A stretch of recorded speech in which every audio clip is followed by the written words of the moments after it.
మేము మొన్న మేము అసలు సిపిఐ వాళ్ళు నేను అసలు చూడలేదు. ఒకసారి ఫోన్ చేశాను, సార్ నాకు అన్యాయం జరిగింది అంటే నేను ధర్మాని కోసం మేము పాటుపడతామని చెప్పారు.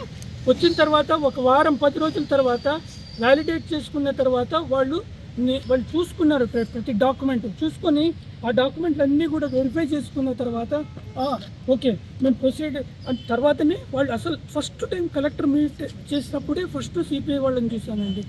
ఇవాళ జరిగింది కలెక్టర్ వాళ్ళ యొక్క అర్జీ ప్రకారము మున్సిపల్ ఆఫీస్లో మేము మున్సిపాలిటీ కమిషనర్ ముందర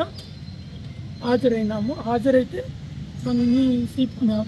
సిపిఐ తరఫున తర్వాత కమిషనర్ గారు, తహసీల్దార్ గారు, సబ్ రిజిస్ట్రారు, కూడా కమిషనరు, తర్వాత land and development officer of revenue inspector గారు వచ్చారు.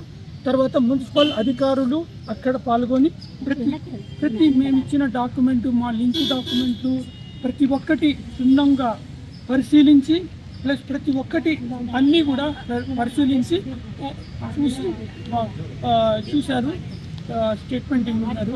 మాకు న్యాయం జరగాలని కోరుకుంటున్నాము. ఆదేశాల మేరకు కమిషనర్ గారు మమ్మల్ని అందరినీ పిలిపించారు. మా వాల్యుబుల్ డాక్యుమెంట్స్ని కూడా వెరిఫై చేశారు.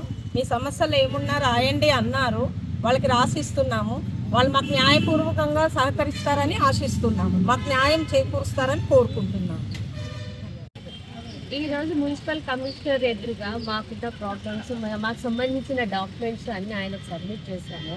ప్రీవియస్ ఉన్న మున్సిపాలిటీ కమిషనరు వాళ్ళు స్టాఫ్ చేసిన విధంగా వాళ్ళ లంచాలకి లొంగిపోకుండా మాకు న్యాయం చేకూరుస్తారని కమిషనర్ గారిని, స్టాఫ్ని అందరినీ వేడుకుంటూ మాకు హెల్ప్ చేయాలనే, మాకు న్యాయం జరగాలని కోరుకుంటున్నాం.